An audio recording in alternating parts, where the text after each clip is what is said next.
Pongamos nuestra confianza en el nombre de Jesús. Él es el único que puede sanar nuestra cojera, fortalecer nuestras debilidades y hacer que caminemos con valentía. Jesús es el único que puede hacernos completos. Y esto quiere decir del versículo Filipenses 4:13, donde dice, todo lo puedo en Cristo que me fortalece. Así es, pongamos nuestra confianza en el nombre de Jesús. Él es el único que puede sanar nuestra cojera, fortalecer nuestras debilidades y hacer que caminemos con valentía. Jesús es el único que puede hacernos completos.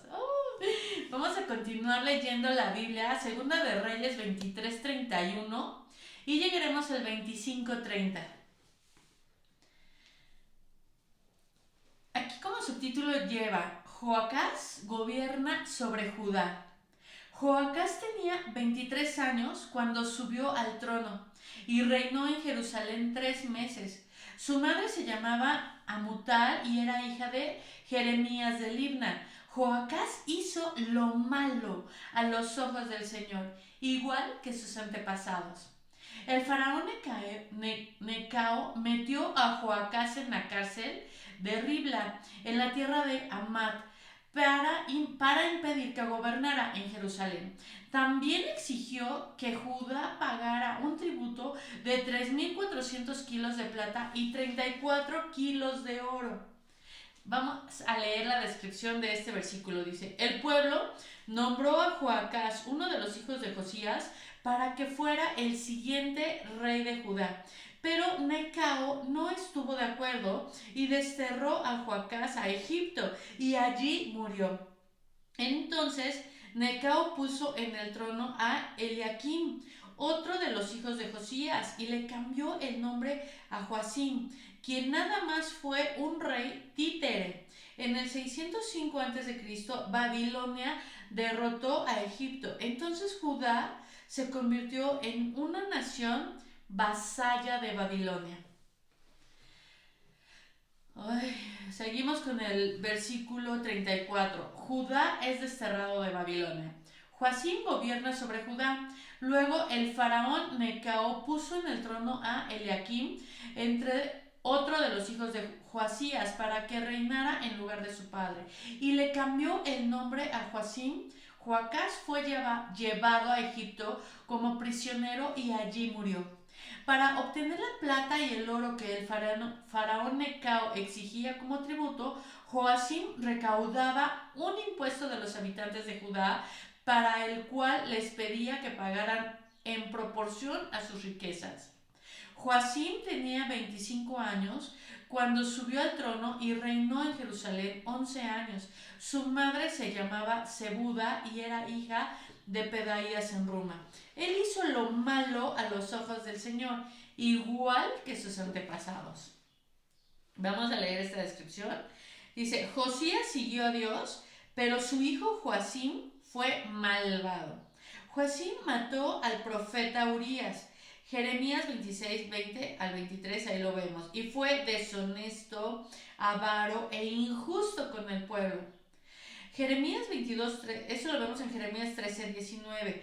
Se rebeló contra Babilonia y transfirió su lealtad a Egipto, lo cual fue terrible error. Nabucodonosor aplastó la rebelión de Joacim y lo desterró a Babilonia. Esto está en 2 de Crónicas 36:6. Pero más tarde se le permitió regresar a Jerusalén y allí murió. La Biblia no describe la causa de su muerte, pero de la descripción del versículo 37 dice, muchos buenos reyes tuvieron hijos que no siguieron a Dios. Quizá estos reyes no le dieron suficiente importancia a la educación religiosa de sus hijos, o estaban muy ocupados con asuntos políticos y militares, o les delegaron la responsabilidad a otros. De seguro que muchos de los hijos simplemente se rebelaron a la forma en que fueron criados. Que usted sea un creyente firme no garantiza que sus hijos adoptarán sus convicciones. No obstante, Los padres deben enseñarle a sus hijos acerca de la fe y no dejar esta tarea en manos de otros. Asegúrese de que usted practica, explica y enseña lo que predica. O sea, es tremendo para nosotros como papás. Seguimos leyendo el versículo 24. Durante el reinado de Joacim, Nabucodonosor, rey de Babilonia, invadió la tierra de Judá. Joacim se rindió y le pagó tributo durante 3 años, pero después se rebeló. Entonces el Señor mandó contra Judá bandas de saqueadores babilonios, arameos, moabitas y amonitas a fin de destruirla, tal como el Señor lo había prometido por medio de sus profetas. Estas calamidades le sucedieron a Judá por orden del Señor. Él había decidido expulsar a Judá de su presencia debido a los muchos pecados de Manasés, quien había llenado Jerusalén con sangre inocente. El Señor no perdonaba eso. Los demás acontecimientos del reinado de Joacim y todos sus logros están registrados en el libro de la historia de los reyes de Judá. Cuando Joacim murió, su hijo Joaquín lo sucedió en el trono. Leemos la descripción de este versículo. Dice, Babilonia se convirtió en la nueva potencia mundial después de haber vencido a Asiria en el 612 a.C. y derrotado a Egipto en la batalla de Carquemis en el 650 a.C. Después de derrotar a Egipto, los babilonios invadieron a Judá y la pusieron bajo su control. Esta fue la primera de 3 invasiones durante los próximos 20 años. Las otras 2 ocurrieron en 597 y 586 a.C. Con cada invasión, los babilónicos llevaban cautivos a Babilonia. Daniel fue llevado a Babilonia en esta invasión, que fue en el 605 a.C. y lo podemos leer en Daniel del capítulo 1 del versículo 1 al 6. Para más información sobre Nabucodonosor podemos revisar su perfil. Y seguimos leyendo la descripción. Nabucodonosor subió al trono de Babilonia en el 605 a.C. y ese mismo año venció a los egipcios dirigidos al faraón Necao de Carquemis. Por lo tanto, Babilonia asumió el control de las naciones vasallas de Egipto, incluida Judá. Tiempo después, Nabucodonosor invadió el territorio para establecer su gobierno por la fuerza. Del versículo 2 al 17 vamos a leer la descripción, aunque apenas vamos a continuar leyendo el 6. Dice, las tropas babilónicas ya estaban en marcha para sofocar la región de Joacim cuando éste murió. Después de la muerte de Joacim, su hijo Joaquín subió al trono y enfrentó los ejercicios más poderosos de la tierra. Unas cuantas semanas después de su coronación, en el 597 a.C., esta fue la segunda de 3 invasiones babilónicas. Los babilónicos saquearon el templo y se llevaron cautivos a la mayoría de los líderes, incluso al rey. Luego Nabucodonosor instaló en el trono a Sedequías, otro hijo de Josías, como rey títere. Muchas veces en nuestras autoridades podemos ver si nuestros gobernantes están siendo títeres de alguien más. Ojalá que, bueno, pues esto no pase. Eso solamente pasaba en esos tiempos.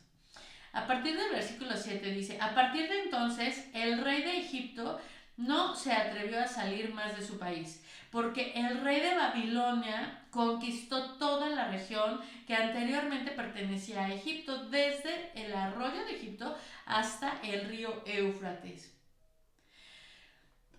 Como subtítulo viene, Joaquín gobierna sobre Judá. Joaquín tenía 18 años cuando subió al trono y reinó en Jerusalén 3 meses. Su madre se llamaba Neusta y era hija de Elnatán de Jerusalén. Joaquín hizo lo malo a los ojos del Señor, igual que su padre. Durante el reinado de Joaquín, los oficiales del rey de Nabucodonosor de Babilonia subieron contra Jerusalén y la sitiaron. El propio Nabucodonosor llegó a la ciudad durante el sitio. Entonces el rey Joaquín junto con la reina madre, sus consejeros, sus comandantes y sus oficiales se rindieron ante los babilonios. Durante el 8º año del reinado, Nabucodonosor tomó a Joaquín prisionero, como el Señor ya había dicho. Nabucodonosor se llevó todos los tesoros del templo del Señor y del palacio real. Sacó todos los objetos de oro que el rey Salomón había puesto en el templo del palacio real. El rey Nabucodonosor se llevó cautiva a toda la población de Jerusalén, unas 10,000 personas en total, incluso a los comandantes y a los mejores soldados y a los artesanos y a otras habilidosas. Solo dejaron en el país a la gente más pobre. Nabucodonosor llevó cautivo a Babilonia al rey Joaquín, junto con la reina madre, las esposas del rey, sus funcionarios y las personas más influyentes de la sociedad de Jerusalén. También desterró a 7,000 de los mejores soldados y a 1,000 artesanos y a otras personas habilidosas, todos fuertes y aptos para la guerra. Después el rey de Babilonia puso en el trono a Matanías, tío de Joaquín, para que fuera el siguiente rey y le cambió el nombre a Sedequías. Leamos esta descripción del versículo 24-14.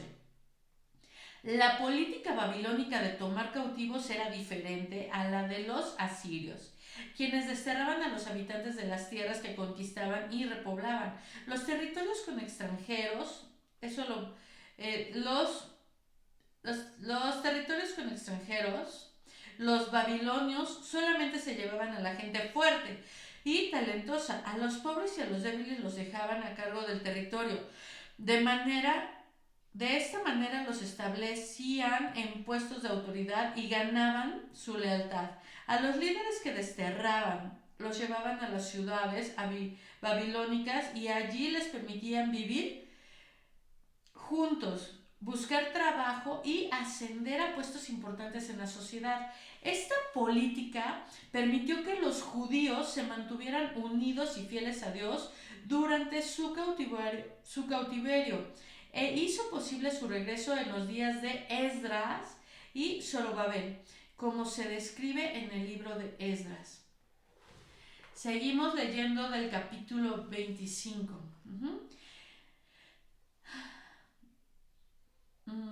Es que no recuerdo si ya leí Sedequías gobierno sobre su... no, no. Vamos del 24 al 18, en donde dice que Sedequías gobierna sobre Judá. Sedequías tenía 21 años cuando subió al trono y reinó en Jerusalén 11 años.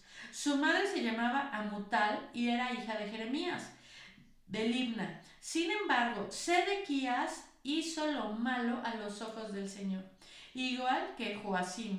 Estas cosas sucedieron debido al enojo que el Señor tenía contra la gente de Jerusalén y de Judá, hasta que finalmente los expuso de su presencia y los envió al destierro.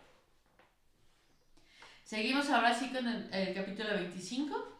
Dice, caída de Jerusalén, Sedequías se rebeló contra el rey de Babilonia. Así que el 15 de enero, durante el 9º año del reinado de Sedequías, Nabucodonosor, rey de Babilonia, dirigió a todo su ejército contra Jerusalén. Rodearon la ciudad y construyeron rampas de asalto contra las murallas. Jerusalén estuvo sitiada hasta el año 11 del reinado de Sedequías. Hacia el 18 de julio del año 11 del reinado de Sedequías, el hambre en la ciudad ya era muy intensa y se había agotado por completo lo último que quedaba de alimento. Entonces abrieron la brecha en la muralla de la ciudad. Como la ciudad estaba rodeada por los babilonios, los soldados esperaron hasta la caída del sol y escaparon por la puerta que está detrás de las dos murallas, detrás del jardín real. Entonces se dirigieron al valle del Jordán. Sin embargo, las tropas babilónicas persiguieron al rey y lo alcanzaron en las llanuras de Jericó, porque todos sus hombres lo habían abandonado y se habían dispersado. Capturaron al rey y lo llevaron ante el rey de Babilonia, que se encontraba en Ribla, donde dictó sentencia contra Sedequías. Hicieron que Sedequías observara mientras masacraban a sus hijos. Luego le sacaron los ojos, lo ataron con cadenas de bronce y lo llevaron a Babilonia. Vamos a leer esta descripción. Dice, Judá fue invadido por los babilónicos 3 veces. Esto lo vemos del 24 del 1 al 24:10. Igual que Israel fue invadido por los asirios en 3 ocasiones. Una vez más, Dios mostró su misericordia antes de enviar el castigo que el pueblo se merecía al darles repetidas oportunidades para arrepentirse. Seguimos leyendo el capítulo 8, destrucción del templo. El 14 de agosto de ese año, que era el año de 19 del reinado de Nabucodonosor, llegó a Jerusalén Nabuzaradán, capitán de la guardia y funcionario del rey babilónico. Quemó por completo el templo del Señor, el palacio real y todas las casas de Jerusalén. Destruyó todos los edificios importantes de la ciudad. Después supervisó a todo el ejército babilónico mientras derribaba por completo las murallas de Jerusalén. Entonces Nabuzaradán, capitán de la guardia, se llevó cautivas a las personas que quedaban en la ciudad, a los desertores que habían jurado lealtad al rey de Babilonia y al resto de la población. Pero el capitán de la guardia permitió que algunos de los más pobres se quedaran para cuidar los viñedos y los campos. Los babilónicos hicieron pedazos las columnas de bronce que estaban al frente del templo del Señor, las carretas de bronce para llevar agua y el enorme tazón de bronce llamado el mar. Y se llevaron todo el bronce de Babilonia. También se llevaron los recipientes para la ceniza, las palas, las despabiladeras de las lámparas, los cucharones y todo lo demás. Y todos los demás objetos de bronce que se usaban para realizar los sacrificios en el templo. El capitán de la guardia también se llevó recipientes para quemar incienso y los tazones y todos los demás objetos de oro puro o de plata. El peso del bronce de las dos columnas del mar y las carretas para llevar agua era tanto que no podía calcularse. Estos objetos se habían hecho para el templo del Señor en tiempos de Salomón. Cada columna tenía 8 metros con 30 centímetros de alto. El capitel de bronce en la parte superior de cada columna era de 2 metros con 30 centímetros de alto y estaba decorado alrededor de una red de granadas hechas de bronce. Tenemos que leer la descripción. El gran tazón de bronce llamado el mar servía para guardar el agua que se usaba en la ceremonia de purificación de los sacerdotes. El bronce del que estaba hecho valía tanto que lo hicieron pedazos y se lo llevaron a Babilonia. La descripción del versículo 21 dice, igual que Israel, Judá le fue infiel a Dios. Por lo tanto, Dios permitió que fuera destruido y expulsado de la tierra, y tal como lo había dicho Deuteronomio 28, el libro de Lamentaciones describe el sufrimiento del profeta Jeremías al ver la destrucción de Jerusalén. Vamos a seguir leyendo hasta el versículo 30, aquí dice. Nabuzaradán, capitán de la guardia, se llevó consigo como prisioneros al sumo sacerdote de Seraías, el sacerdote del segundo rango Sofonías y a los 3 porteros principales. De la gente que seguía escondida en la ciudad se llevó a un oficial que había estado al mando del ejército judío, a 5 de los consejeros personales del rey y al secretario principal del comandante del ejército quien estaba a cargo del reclutamiento y a otros 70 ciudadanos. Nabuzaradán, capitán de la guardia, los llevó a todos ante el rey de Babilonia, que se encontraba en Ribla. Allí en Ribla, en la tierra de Hamat, el rey de Babilonia mandó a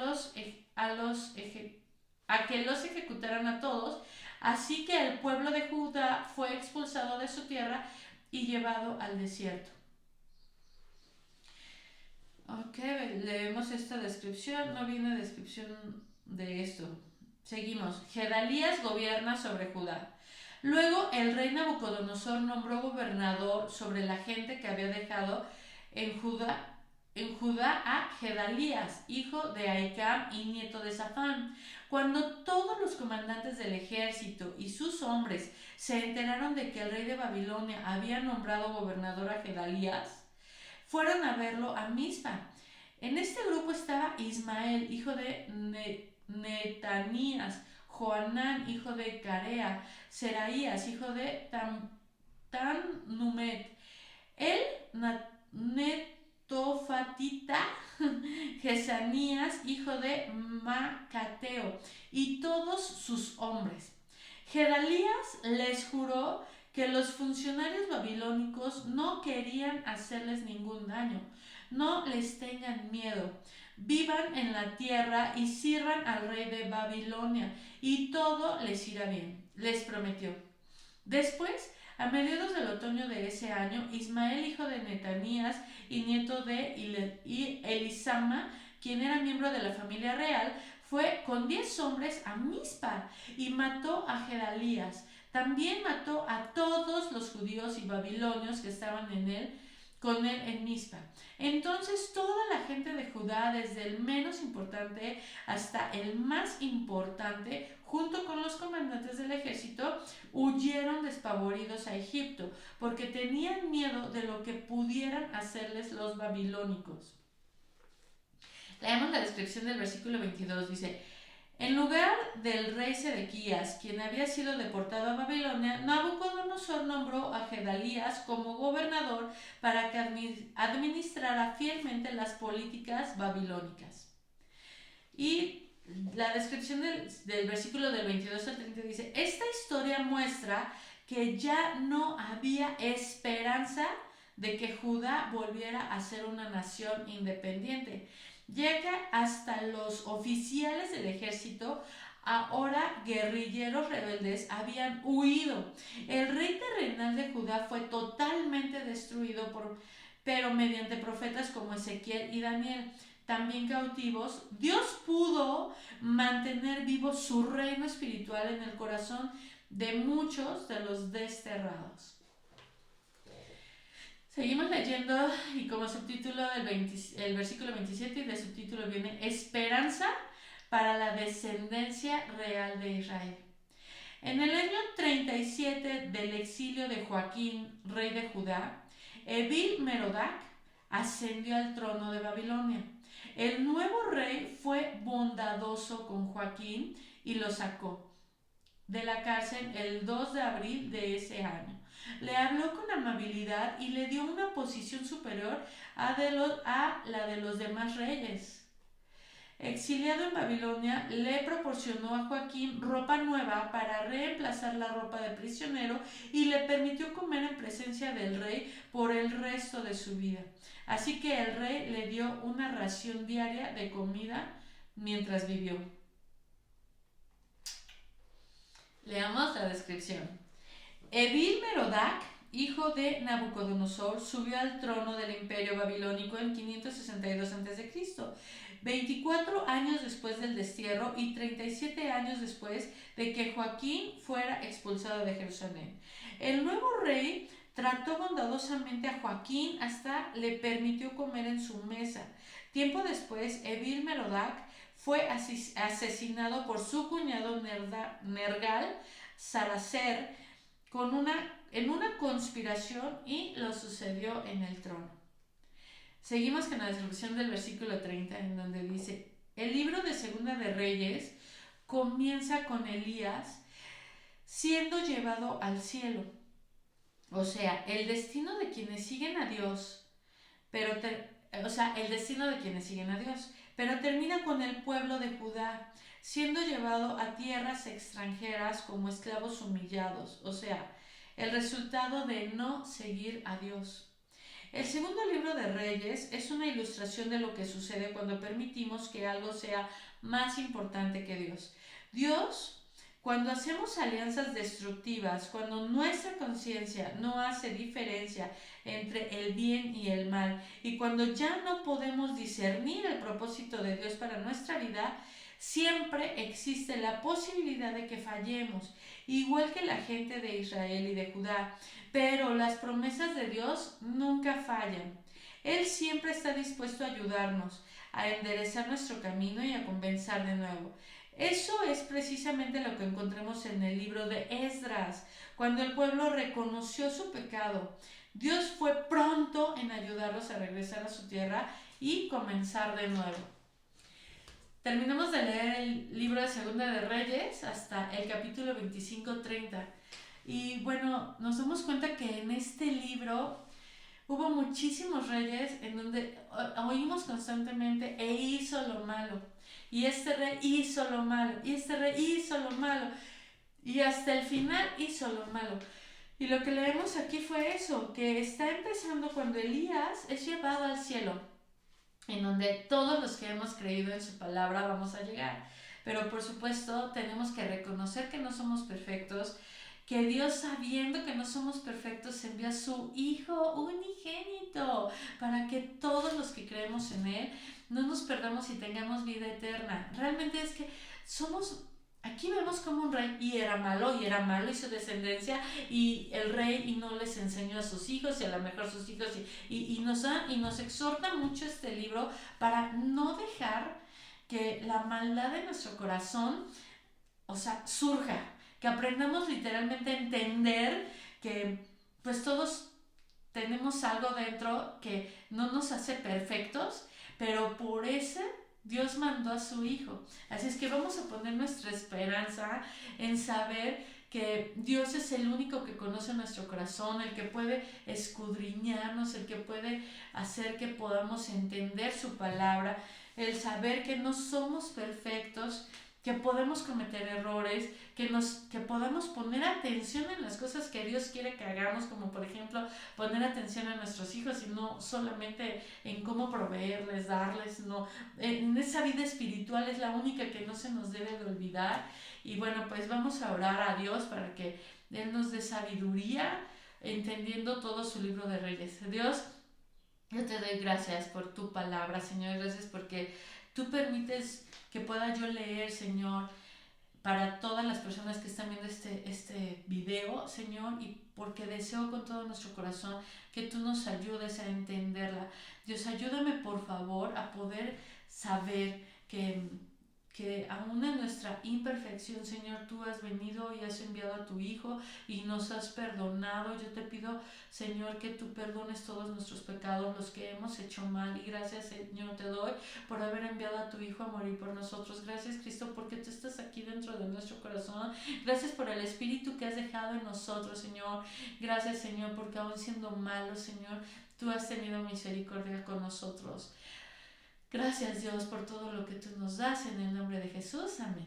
Bueno, vamos a continuar leyendo lo que es el libro de Salmos, del capítulo 2, del 1 al 12. Recuerden que paro este video para que tomen agua, para respirar un poquito y continuamos.